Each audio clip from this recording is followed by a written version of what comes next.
నమస్కారం అండి. నేను డాక్టర్ మోహన్ శ్రీనివాస్ మాట్లాడుతున్నానండి. ప్రస్తుతం దసరా నడుస్తోంది. దసరా ఈసారి 10 రోజులు వచ్చినట్టుంది. మనము మన ఆచార వ్యవహారాల్ని, పండగల్ని వీటన్నిటిని కూడా మనం ఆరోగ్యానికి ఏది మంచిదో దాని ద్వారా మనం మోడిఫై చేసుకోవచ్చు. ఇది అన్ని మతాల్లోనూ ఉన్నది. హిందూయిజంలో ఉంది. దసరా ఉపవాసాలు 10 రోజులు ఉపవాసాలు చేస్తారు. ఇస్లాం మతంలో నెల రోజులు చేస్తారు. అది ఈస్టర్ ముందు 40 రోజుల ఉపవాసం క్రిస్టియన్స్‌కి ఉన్నది. అట్లాగే దసరా రోజుల్లో 9 రోజులు ఉపవాసాలు చేయడము అనేటటువంటిది నార్త్ ఇండియాలో చాలా ప్రెవలెంట్‌గా, చాలా ఎక్కువగా ఉన్నటువంటి ఒక మంచి అలవాటు. మనం కూడా చేసుకోవచ్చు. ఏంటి ఈ 9 రోజులు, 10 రోజులు కూడా నవరాత్రులు అంటారు. అంటే 10 రోజులు దాకా ఈసారి 10 రోజులు వచ్చినట్టుంది. సో, పొద్దునుంచి రాత్రి దాకా ఏమీ తినరు. మంచినీళ్ళతో కొంతమంది వాళ్ళ కెపాసిటీ బట్టి నీళ్ళతోనో, లిక్విడ్స్‌తోనో వాటెవర్ వాళ్ళు చేసుకుంటూ రాత్రికి అమ్మవారి ప్రసాదం తినడం అనేది ఒక ఆనవాయితీ. నేను ఈ మధ్యన ఏంటంటే ఎక్కడికో వెళ్ళాల్సి వచ్చింది ఫ్లైట్‌లో వాళ్ళు ఏదో ఆఫర్ చేస్తే నేను తిన్నమ్మా అన్న. తినండి అంటే లేదండి ఉపవాసం చేస్తున్నానంటే, అయితే సాగుదానా సగ్గుబియ్యం మీకు పెడతాను అన్నాడని ఆవిడ ఎయిర్ హోస్టెస్ ఉంటే ఆవిడ ఇవ్వడం జరిగింది. సో ఇది మనకు అలవాటు లేదు. నార్త్‌లో, గుజరాత్‌లో ఈ సగ్గుబియ్యం అంటే ఉపవాసం చేస్తుంటే సగ్గుబియ్యం తినడం అనేటటువంటిది వాళ్ళకి ఒక అలవాటు వాళ్ళకి. సో పెట్టింది. తీరా చూస్తే సగ్గుబియ్యంతో పాటుగా ఉడకబెట్టినటువంటి ఆలు అంటే ఉడకబెట్టిన బంగాళదుంప, అలాగే ఉడకబెట్టినటువంటి పల్లీలు, వేరుశనక్కాయలు. సో బంగాళదుంప, వేరుశనక్కాయలు అంటే పల్లీలు విత్ సగ్గుబియ్యంతో ఇచ్చినటువంటి ఒక కిచిడి అంటారు. అది పెట్టింది ఆవిడ. సో ఇది వాళ్ళ కష్టం, నార్త్ ఇండియా కష్టం కాబట్టి సరే నేను తిన్నాను వాళ్ళ. తర్వాత దాని గురించి ఏమిటి సగ్గుబియ్యంలో ఏముంటుంది చదవడం మొదలుపెట్టా. ఇప్పుడు దాని గురించి డిస్కస్ చేద్దాం. అంటే ఉపవాసంలో ఏమి తినాలి?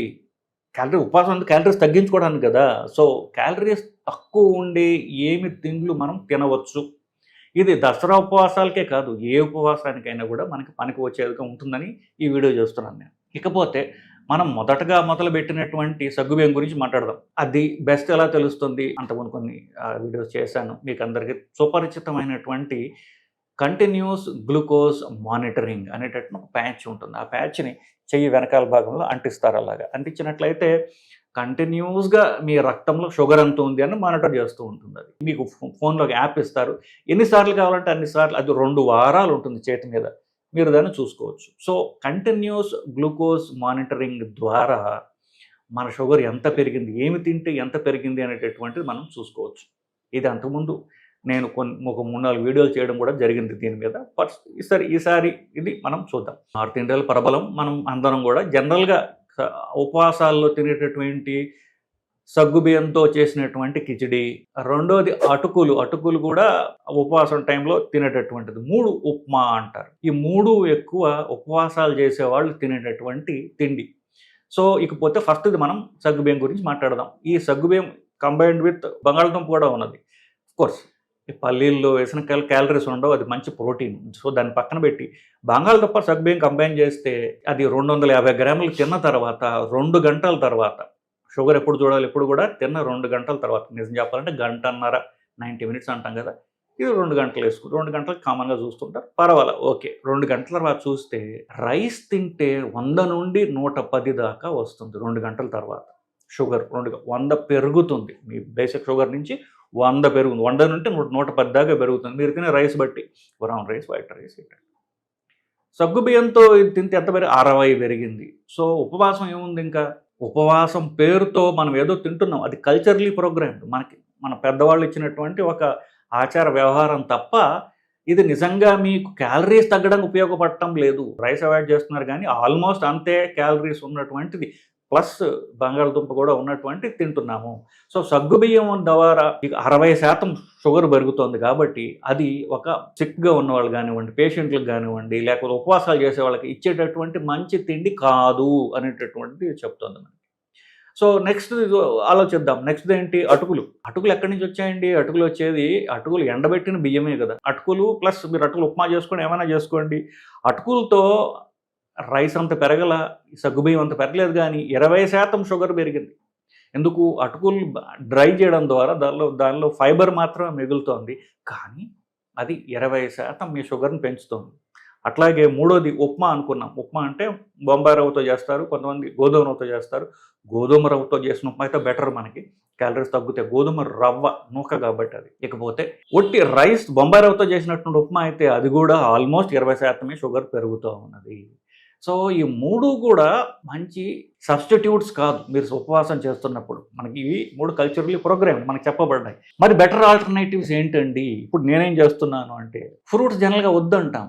కానీ ఫ్రూట్స్‌లో లీస్ట్ క్యాలరీస్ ఇచ్చేవేమిటి అని నేను పరిశీలించగా తెలిసింది ఏంటంటే దానిమ్మ, పొమోగ్రనేట్, అనార్ అంటారు హిందీలో వాటెవర్. దానిమ్మ గింజలు తినడానికి తీపిగా ఉన్నప్పటికీ దానిమ్మ గింజల్లో గింజని మనం పారేయటంలా దాంతో తినేస్తున్నాం కదా. సో కొంత షుగర్ ఉన్నప్పటికీ తీపిగా ఉన్నప్పటికీ దానిలో ఉన్న గింజని తినడం ద్వారా ఎంతో ఫైబర్ యాడ్ అవుతుంది దానికి. సో 250 గ్రాముల దానిమ్మ గింజలు తినడం ద్వారా షుగరు చాలా నెగ్లిజిబుల్గా 7% మాత్రమే పెరుగుతోంది. ఫైబర్ ఎక్కువగా ఉన్నటువంటి దానిమ్మ గింజలు మీరు తినడం ద్వారా మీకు షుగర్ పెరగడం లేదు, కడుపు నిండుతోంది, ఆకలి చచ్చిపోతుంది. సో ఉపవాసం చేయడానికి మనకి మంచి ఫ్రూట్ ఏదన్నా ఉంటే అదే దానిమ్మ. రెండోది పచ్చి జామకాయ. సో దానిమ్మ కంటే ఆల్మోస్ట్ అదే రేంజ్లో ఉన్నటువంటి ఫైబరు ఇచ్చి కడుపులో నిండుగా ఉండేట్టుగా చేసి క్యాలరీస్ తక్కువ ఇచ్చేటటువంటి రెండవ పండు కాయ ఏదైతే ఉందో అది అంతగా పండనటువంటి జామకాయ, కొంచెం దోరగా ఉన్నటువంటి జామకాయ. మరీ పచ్చిగా ఉంటే తినలే ఒగరుగా ఉంటుంది. సో దోరగా ఉన్నటువంటి జామకాయలు ఇప్పుడు పెద్ద పెద్ద సైజులో వస్తున్నాయి. నేను ఆల్టర్నేట్ డేస్ చేస్తున్నాను. ఒకరోజు దానిమ్మ, ఇంకొక రోజు జామకాయ. ఇలా తినడం ద్వారా మీకు కడుపు ఫుల్గా ఉంటుంది నాకు, ప్లస్ ఆకలి వేయడంలే. సాయంత్రం దాకా ఏమీ ప్రాబ్లం లేదు. అయితే 4 గంటలకు కాఫీ టీయో తాగొచ్చు, మీరు పెద్ద గ్లాస్ తాగొచ్చు. సో ఉపవాసం, పండగల ఉపవాసం అయితే ఇంకా మంచిది. పుణ్యం పురుషార్థం 2 కలిసి వస్తాయి మనకి. సో నేను చివరిగా చెప్పొచ్చేది ఏంటంటే ఉపవాసం చేసేటప్పుడు పండగలకు కానివ్వండి, రొటీన్గా కానివ్వండి, దానిమ్మ గింజలు బెస్ట్, జామకాయ నెక్స్ట్, మిగతా పళ్ళు అవాయిడ్ చేయండి. లిస్ట్ పెద్దగా ఉంది. సో ఈ 2 బెస్ట్ కాబట్టి అదొక రోజు ఇదొక రోజు నేను తింటున్నా, మీరు అలా కూడా చేసుకోవచ్చు కాక. ఇది ఈ వీడియో సారాంశం. చివరిగా ఒక పాయింట్ మీకు చెప్పి ఈ వీడియో ముగిస్తాను నేను. అది దాని మీద ఫుల్ వీడియో చేద్దాం. బట్ ఈ వీడియో చూసే వాళ్ళకి ఒక మంచి హెల్త్ టిప్ ఏంటంటే నేను బరువు పెరుగుతున్నానండి, ఏమి చేసినా బరువు తగ్గడం లేదు, సో నాకు ఇంజక్షన్లు ఇవ్వండి, ట్యాబ్లెట్లు ఇవ్వండి, ఇలా చాలామంది వస్తుంటారు. ఏమి చేసినా బరువు తగ్గని వాళ్ళకి నేను అది నా ఎక్స్పీరియన్స్ ప్రకారం చెప్తున్నా, వరుసబెట్టి 2 రోజులు కానీ మీరు ఎంతసేపు ఉండగలిగితే అంతసేపు. ఆఫ్కోర్స్ ఇది మనం మెల్లగా పెంచుకుంటూ ట్రైన్ చేసుకోవచ్చు.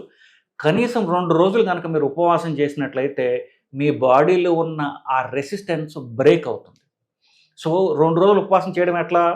దానిమ్మ, జామకాయ, మజ్జిగ, పాలు, కాఫీ, వీటి ద్వారా 2 రోజులు మీరు ఉండగలిగితే ఆ వెయిట్ తగ్గదని చెప్తున్నారు కదా, అది బ్రేక్ చేస్తాం మనం. ఇది బ్రహ్మాస్త్రం లాంటిది. దీని గురించి మళ్ళీ ఇంకో వీడియో చేద్దాం. బట్ ఈ వీడియోకి ఇది చివరిలాగా వచ్చినటువంటి ఒక సందేశం అనుకోండి. నమస్కారం.